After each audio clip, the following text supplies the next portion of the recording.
Welcome in, ladies and gentlemen, to another edition of the On the Pony Express podcast. I am Billy Embody. Thanks for listening. Got a lot to get to on this latest edition of our spring position previews. We're going to go with the linebackers, previewing Maurice Crumb's new position group. He takes over for Scott Simons, who moved back to coach up the safeties alongside Kyle Cooper. Look, SMU's defense needs its defensive coordinator back there right now for the safety group. New faces, but also a group that struggled last year mightily. Well, the linebackers, they get a new position coach because of that. Maurice Crum takes over. He spent last season at Ole Miss before he was the defensive coordinator at Western Kentucky. He's a former Notre Dame captain, a really impressive, I don't even want to say up and coming coach just because he's been an FBS defensive coordinator for multiple years already, but somebody who, as soon as he got done playing, certainly impressed a lot of people as he came up through the coaching ranks and, gets his chance to take over this room and show how he can make his own imprint on a room that loses really three starters from last year: Shannon Reed, Isaac Slade-Matautia, and Jimmy Phillips are all gone, all graduated last year, heading off to try their hand at the NFL. And you now have one of Scott Simon's former players, Ahmad Walker, a Liberty transfer, coming into the room as one of two additions at the midyear. The other is Alex Kilgore, the Katie Paytow standout athlete who SMU held on to in the 2023 recruiting class. He's a true freshman who's now on campus for the Mustangs. And then this summer, they'll bring in Brandon Maizono, Frisco High School captain, quarterback, linebacker, do-it-all player up in the Frisco area who really impressed the SMU staff, and they'll get him on campus this summer. Now, you look at what SMU still needs, and while we're previewing the spring here, I will say, take it with a caveat. If SMU can get another linebacker in this summer, they're going to try and do that. They just extended an offer to Darren Allman, a Angelo State linebacker, one of the better ones at that level in D2 from last season. They offered him, so he'll come in for a visit once the dead period ends, from what I'm hearing. But that doesn't really impact spring ball for SMU. We're here to really talk about what we're watching for out of this group. So the main storyline for me: how does Alex Kilgore step into this program, and how does he progress during the course of spring practice? You have a group at linebacker that's going to have Ahmad Walker as a day one starter. There's no doubt about that. He does what he's supposed to do. He has Scott Simon's trust, and he'll be a day one starter for the Mustangs.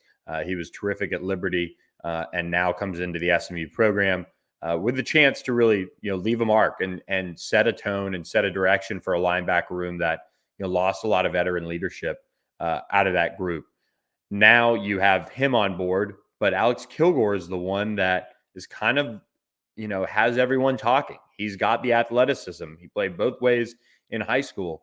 He's a big kid already, and SMU needs him to step up.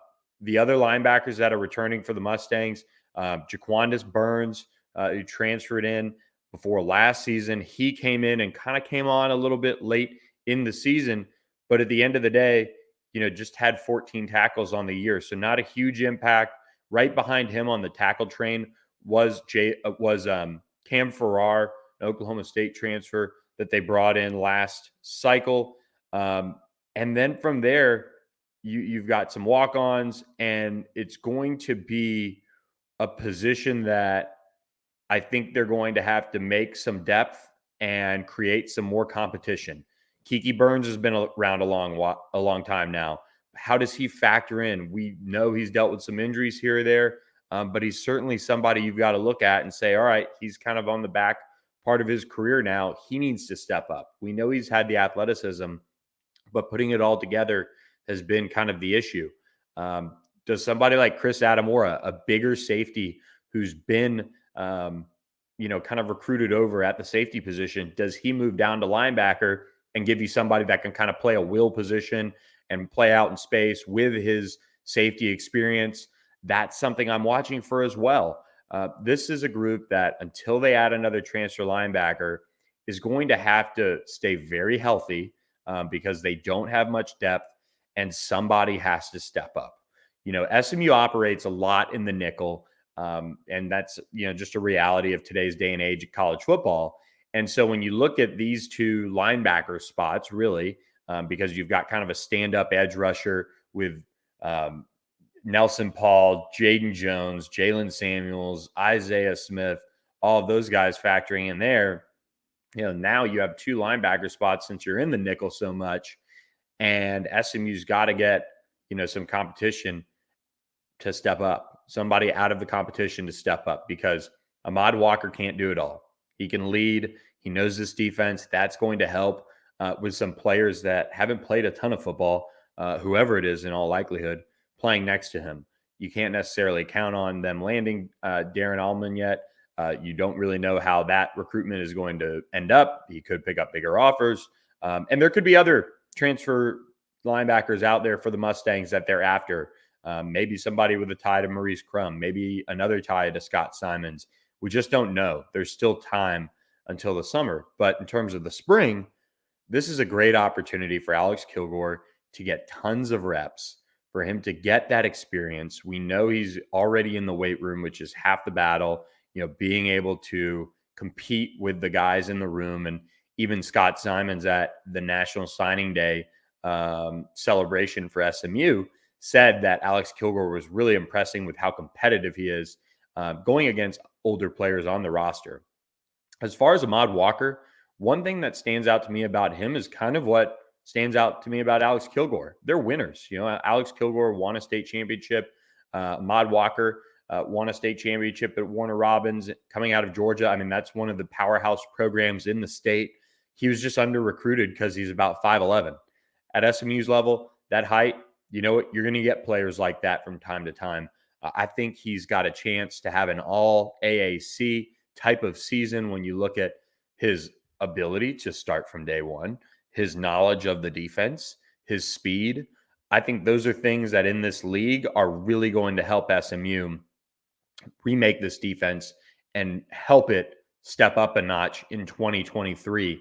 I think Ahmad Walker, an early prediction I have for this defense, is he is going to be an all AAC selection.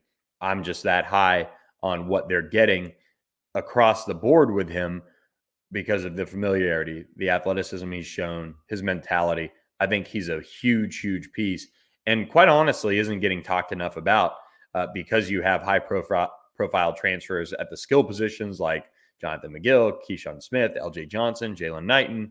You also have a big man in Jordan Miller coming in the middle. Charles Woods at corner.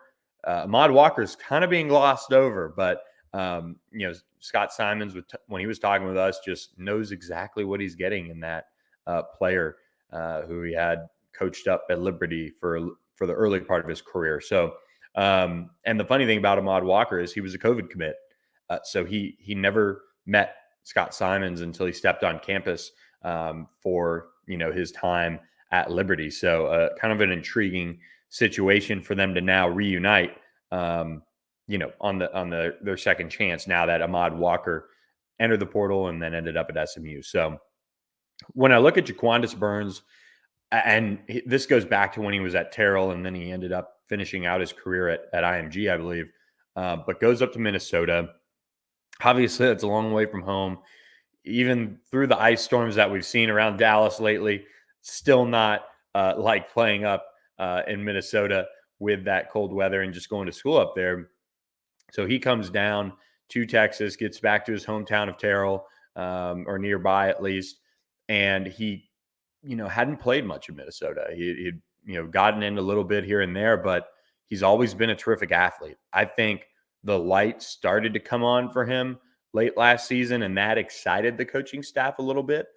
He got more playing time down the stretch, and I think those 9 games he got action in last year, allowed him to settle in. He learned from some really good leaders. I mean, Isaac Slade Matatia and Jimmy Phillips, and Shannon Reed was a really good 1-year addition, for this defense as far as leadership.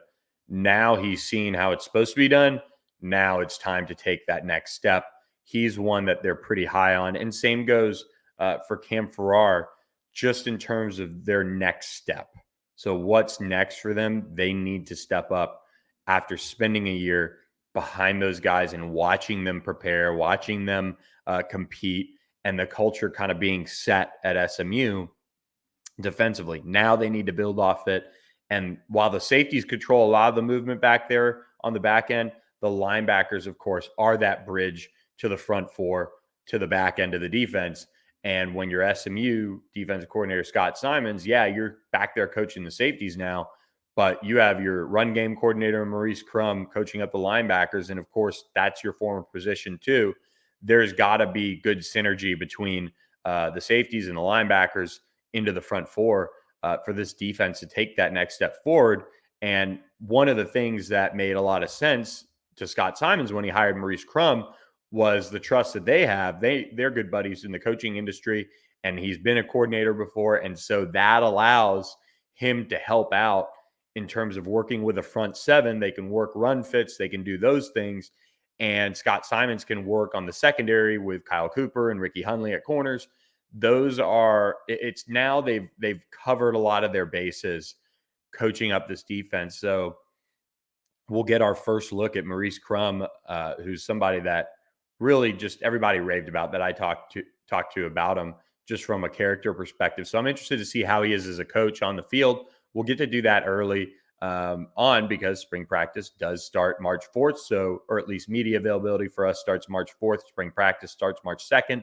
We're going to be able to get in and see him coach up the linebackers a little bit and see how that goes overall and get a glimpse of, just the differences and kind of how those position groups will now be changed by this coaching change in the offseason. So if I'm looking for a checklist for Maurice Crum when it comes to his room this spring, obviously Ahmad Walker is your leader. He knows this defense. He needs to lead these guys and push them and show them what the expectation is. Getting that out of him is going to be important. And then Alex Kilgore, you've got to get him ready in warp speed to play a lot of football. Because at the very least right now, he's going to be in your two deep. He's very talented. He's physical. And if he continues to add the weight and he gets the mental aspect of the playbook down, he's going to be somebody that plays a lot. It's a lot to shoulder for a freshman, but they've got to have that from him. So it's on Maurice Crum to get him ready to go. And then finally, what do you attack as far as improving guys like Cam Farrar, Kiki Burns, Jaquandis Burns in that room, and Pierre Goree too, who we got asked about on our mailbag. He's still very much a player for SMU that they expect something for a light to come on. He didn't play too much last year on the defense. He played primarily on special teams. But he played a lot of special teams. He played in 10 games and made 2 tackles last year, primarily, again, on special teams. He's got that speed. You keep trying to bulk him up and make it happen for him. He's a wild card this spring. I'm interested to see how he fits in to that linebacker room and see if they try anyone else out there too. I mean, could Isaiah Wacobia move down? We mentioned Chris Adamora. Does he move down? Those are things we've kind of talked about possibly happening in previous podcasts.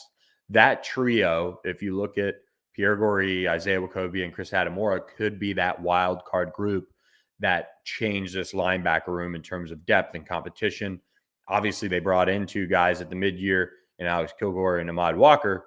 But if those 3 are, wild card players in terms of either improving, if you're Pierre Goree at a high rate, or Chris Adamora, Isaiah Wacobia, do they finally make that move down to safety or move down to linebacker from safety? How does that impact the room? Those are all things that as Maurice Crum goes through and works with Scott Simons, they're probably talking about. They're probably working on it and seeing if there is a way to create depth and competition in the spring. Because if you're looking at the safety room, those are packed rooms for both those guys, Chris Adamora and Isaiah Wacobia, to see the field. I mean, that's just the reality of it. So I'm intrigued to see what they do this spring to create more competition and bring out the best in some of these guys.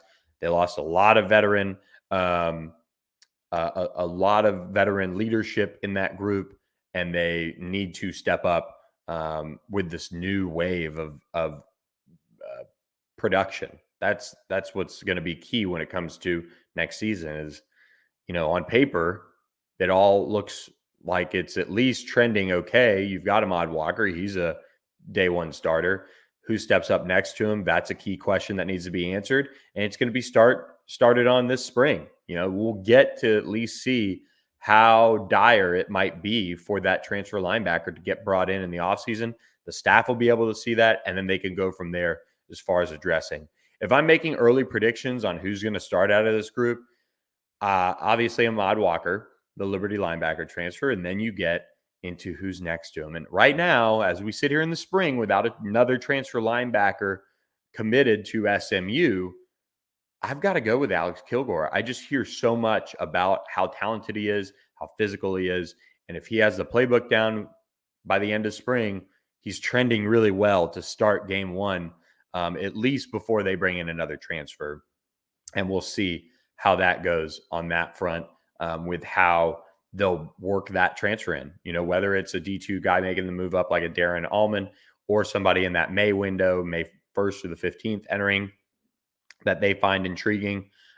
This is a group that they're going to have to, add some competition and depth.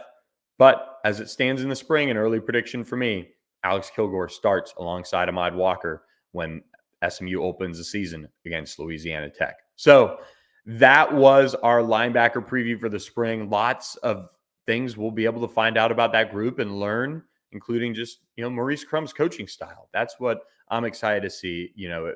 It's not necessarily, it's one of the big storylines. It's just, who is he? How does he coach? How does he communicate with his players? That's one of the storylines of spring ball because they didn't have any other coaching changes. So we'll be tracking that. One quick note I was made aware of from a listener, North Texas quarterback Austin Une is no longer on the roster. So he did withdraw from the portal, but he ended up entering the NFL draft. Chandler Rogers is a guy that Brett Vito from the DNC has really circled as, or the DRC has circled as the likely starter for North Texas as it stands. They do have some other options at quarterback. Grant Gunnell is still back there. They have some other options who have played over the course of the last couple years and have been kind of wild cards when it comes to the quarterback position for UNT. And I had their names all ready to go. Stone Earl from Abilene Christian was a Wildcat quarterback. Obviously, I mentioned Grant Gunnell, former 4-star quarterback, way back. Jace Reuter from North Carolina played a good bit. J.D. Head from Louisiana Tech.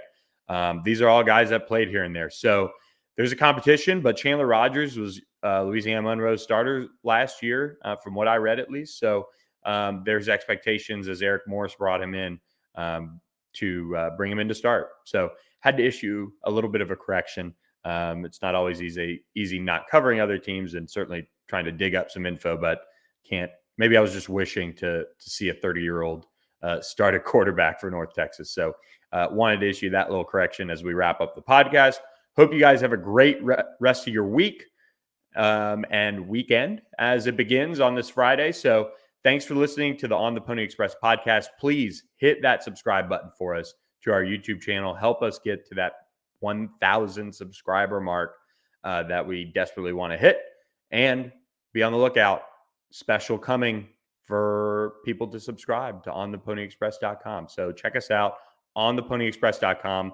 More information to come on that special so you can jump on board for all of spring practice. So thanks for listening, guys. Have a great weekend, and we'll catch you next time.